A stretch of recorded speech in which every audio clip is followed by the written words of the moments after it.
ایک دو دن پہلے رات کو جو ہم عشاء کی نماز کے بعد فضائل اعمال کی تعلیم کرتے ہیں تو اس میں آپ نے سنا تھا فضائل ذکر کے بارے میں کہ اللہ تعالیٰ کا ذکر اس کی کیا فضیلت ہے۔ حدیث پاک میں وہاں جو پڑھی گئی تھی آیا تھا کہ ایک بندے کو اللہ تبارک و تعالیٰ نے بہت سارا مال، روپے، پیسے، درہم، دنانیر عطا فرمائے ہیں اور وہ ان کو تقسیم کر رہا ہے، غریبوں میں، یتیموں میں، مسکینوں میں، اللہ کے راستے میں اللہ کی مخلوق کو دے رہا ہے، صبح سے شروع ہو شام تک دیتا رہے۔ اور ایک بندہ اللہ کو یاد کر رہا ہے، اللہ کا ذکر کر رہا ہے، تو ان دونوں کے ثواب کا تقابل یہ تھا کہ ذکر کرنے والا فضیلت لے جائے گا، افضل ہو جائے گا، کس سے؟ اس سخاوت کرنے والے سے، پیسے تقسیم کرنے والے سے، حالانکہ اس نے کتنی بڑی دولت لٹائی ہوگی جو صبح سے شروع ہوا شام تک، کتنی مخلوق کی راحت کا سبب بنا ہوگا، کتنوں کی ضرورتیں پوری کی ہوں گی، کتنے غریبوں یتیموں نے ان کے لیے دعا کی ہوگی کہ ہماری مدد کی ہے، لیکن اس کے باوجود رسول اللہ صلی اللہ علیہ وسلم فرما یہ رہے ہیں کہ جس بندے نے ذکر کیا اتنا دیر، وہ ذکر والا افضل ہے کس سے؟ اس مالدار سے جو تقسیم کر رہا ہے، جو مال کو اللہ کے راستے میں تقسیم کر رہا ہے۔ ظاہر ہے وہ اللہ کے راستے میں جو دے رہا ہے، اللہ کا نیک بندہ ہے تو دے رہا ہے، اللہ سے محبت رکھتا ہے تو دے رہا ہے، اپنی آخرت کی فکر اس کو ہے کہ میں اپنی آخرت کے لیے خزانہ جمع کروں، تبھی تو وہ دے رہا ہے۔ وہ بھی تو نیک بندہ ہوگا نا، کہ عام بندہ تو نہیں ہوگا جو گناہ گار ہو، فلاں ہو تو وہ تقسیم کر رہا ہو، وہ بھی تو نیک بندہ ہوگا، اللہ سے محبت کرنے والا ہوگا، اس لیے تو اللہ کی مخلوق میں اپنا روپیہ پیسہ خرچ کر رہا ہے۔ لیکن اللہ کا ذکر اتنا اللہ کو پیارا ہے کہ دل میں جس کے اللہ کی یاد ہے، جس کا دل اللہ کی یاد سے آباد ہے، دل کو تو اپنے شاد کر، رب کو تو اپنے یاد کر، دل کو تو اپنے شاد کر، شاد مانا خوش ہوتا ہے، دل کو تو اپنے شاد کر، رب کو تو اپنے یاد کر، اجڑا وطن آباد کر۔ یہ دل جو ہے وطن ہے، اس اجڑے ہوئے دل کو آباد کر، اجڑا وطن آباد کر، گر عاقبت درکار ہے۔ اگر اپنی آخرت اچھی چاہتا ہے تو اپنے دل کو جو اللہ کی یاد سے خالی ہے، یہ اجڑا ہوا ہے، اس دل کو، اجڑے ہوئے گھر کو کیا کر؟ آباد کر۔ دل کو تو اپنے شاد کر، رب کو تو اپنے یاد کر، اجڑا وطن آباد کر۔ سمجھے؟ اب سارے ہم جو قرآن مجید پڑھتے ہیں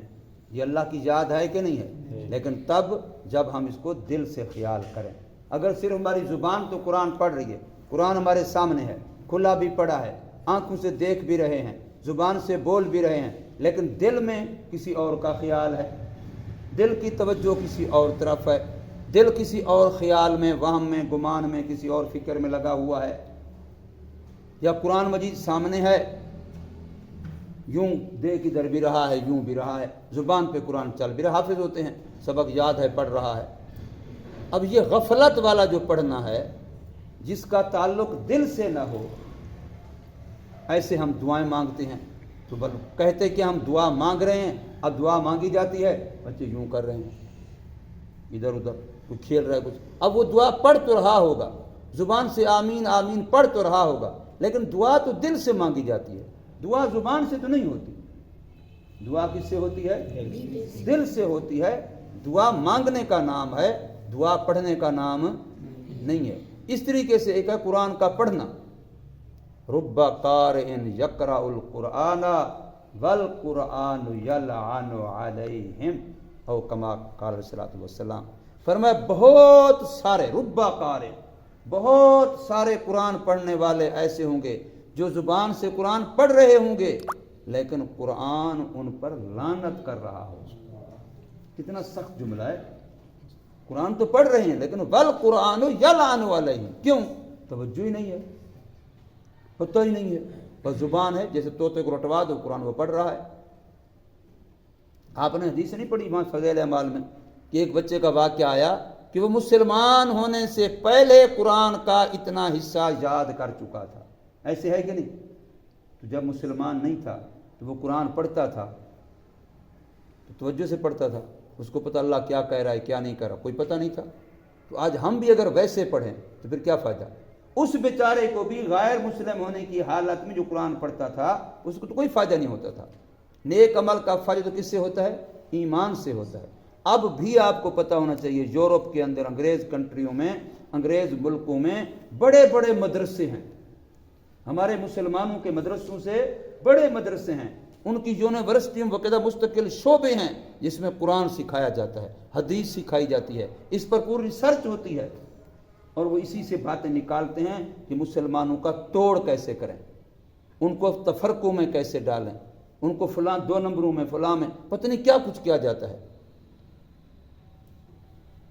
تو اس طریقے سے اگر پڑھنا کوئی فائدہ مند ہوتا پھر تو ان کو ہی فائدہ ہو جاتا نہیں۔ جب آپ دل سے پڑھیں گے، دماغ سے پڑھیں گے، سوچ سے پڑھیں گے، صحیح نیت سے پڑھیں گے، اخلاص سے پڑھیں گے، اللہ کے لیے پڑھیں گے، محبت سے پڑھیں گے اور اللہ کی یاد کے ساتھ پڑھیں گے، اپنے دل میں قرآن پڑھ، میں اللہ کا کلام پڑھ رہا ہوں، اللہ مجھ سے باتیں کر رہا ہے، میں اللہ سے باتیں کر رہا ہوں، میرا باپ مجھ سے بات کر رہا ہوں میں اور طرف دیکھ رہا ہوں، میرا بڑا بھائی مجھ سے بات کر رہا ہوں میں اور طرف دیکھ رہا ہوں، میرا دوست میرے سے باتیں کر رہا ہوں میں اور طرف دیکھ رہا ہوں بے توجہی، تو اس کو وہ اچھا لگے گا؟ اس کو برا سمجھے گا؟ تو آج ہمارا حال یہی ہو چکا ہے، اس کی وجہ سے آج ہمارے کام میں برکت نہیں ہے۔ ہم کہتے ہیں مدرسے تو بڑے ہیں، قرآن پڑھنے والے بڑے ہیں، فلاں کام بہت زیادہ، فلاں کام بہت زیادہ، لیکن اثر بسر کوئی نہیں۔ میں نے سنایا تھا آپ کو نا وہ خواب، مفتی زین العابدین رحمۃ اللہ جو مدرسہ ہے فیصل آباد میں، پہاڑی چوک پر دارالعلوم فیصل آباد کے نام سے، اس کے جو بانی مبانی تھے مدرسہ بنانے والے، مفتی زین العابدین تبلیغی جماعت میں کام کرتے تھے، عالم تھے، بہت بڑے مفتی تھے۔ اس وقت رائیونڈ میں ان کا فتویٰ چلتا تھا، کئی سارے واقعات ہیں کہ کوئی بھی مسئلہ پیش آتا جب تک مفتی زین العابدین سے نہ پوچھتے، کہتے نہیں ہم نے اسی سے پوچھنا ہے۔ بہت بڑے آدمی تھے، پوری دنیا میں ان کا ایک نام تھا، بین الاقوامی طور پہ سفر کرتے تبلیغ کے لیے بہت زیادہ۔ انہوں نے خواب دیکھا ایک دفعہ، رسول اللہ صلی اللہ علیہ وسلم کی زیارت میں، آپ صلی اللہ علیہ وسلم سے انہوں نے پوچھ لیا یا رسول اللہ اتنے زیادہ لوگ تبلیغ کر رہے ہیں، دین کا کام کر رہے ہیں، مدارس ہیں، جہاد ہے، فلاں ہے فلاں ہے، تو وہ جو 313 تھے وہاں ان پر تو اللہ تیری مدد آ گئی تھی، اور ہم ادھر بھی ہم مر رہے ہیں، ادھر بھی ہم مارے جا رہے ہیں، ادھر بھی ہم پیٹ رہے ہیں، ادھر بھی ہم پیٹے جا رہے ہیں، تو ہم ہیں بھی اتنے زیادہ لیکن ہماری وقت کوئی نہیں، کافر لوگ ہمارے خون سے کھیل رہے ہیں، لاشوں سے کھیل رہے ہیں، ملکوں سے کھیل رہے ہیں، عزتوں سے کھیل رہے ہیں، ہماری دولت ان کے ہاتھ میں ہے، تو یہ ہم اس طرح کیوں خوار ہو رہے ہیں؟ تو نبی پاک صلی اللہ علیہ وسلم نے جواب دیا کہ بھی اللہ کی مدد آنے کے لیے 313 اس جیسے چاہیے، جو صحابہ 313 بدر کے مقام پر،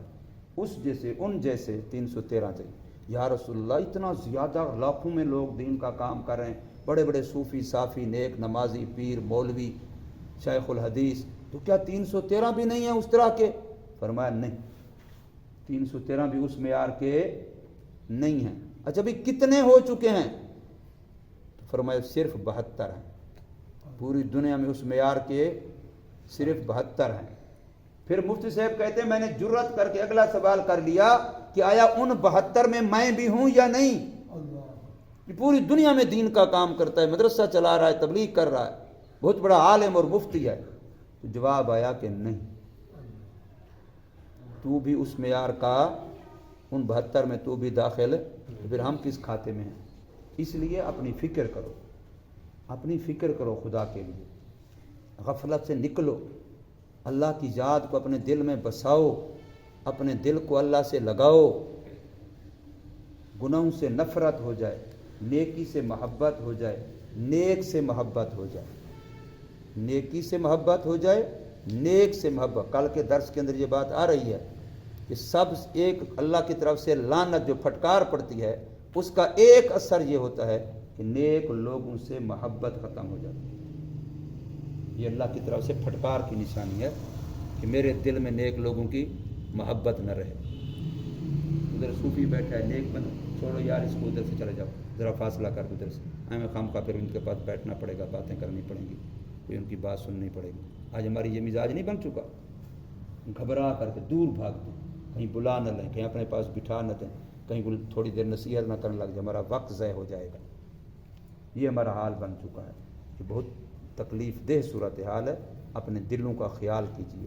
اپنے دلوں کو اللہ کے ساتھ جوڑیے، ٹھیک ہے نا؟ انشاءاللہ سارے کوشش کرو، طالب علم بنو، حقیقتاً طالب علم بنو، اور اللہ کا شکر کرو کہ اس گئے گزرے دور میں، اس فتنوں والے دور میں اللہ نے آپ کو مسجد کا ماحول دیا ہے، اللہ نے آپ کو قرآن کا ماحول دیا ہے، اللہ نے آپ کو نماز کا ماحول دیا ہے۔ اللہ کا ہزار دفعہ شکر کیا کرو۔ یا اللہ ورنہ بہر میں بکریاں چرا رہا ہوتا، کھیتوں میں کام کر رہا ہوتا، ہوٹلوں پہ کام کر رہا ہوتا، وہ ورک شاپوں مستری ہوتے ہیں، کوئی موٹر سائیکل والا، کوئی کاروں والا، وہاں لڑکے کام کر رہے ہوتے ہیں، میں وہاں کام کر رہا ہوتا۔ تیرا کتنا بڑا احسان ہے کہ تو نے مجھے مسجد میں بٹھایا، قرآن ہاتھ میں دیا، مسجد میں بٹھایا، نماز پڑھنے کی توفیق دی، باوضو بیٹھا ہوں، صاف ستھرا ہوں۔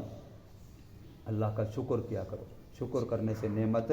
بڑھتی ہے۔ اللہ پاک عمل کی توفیق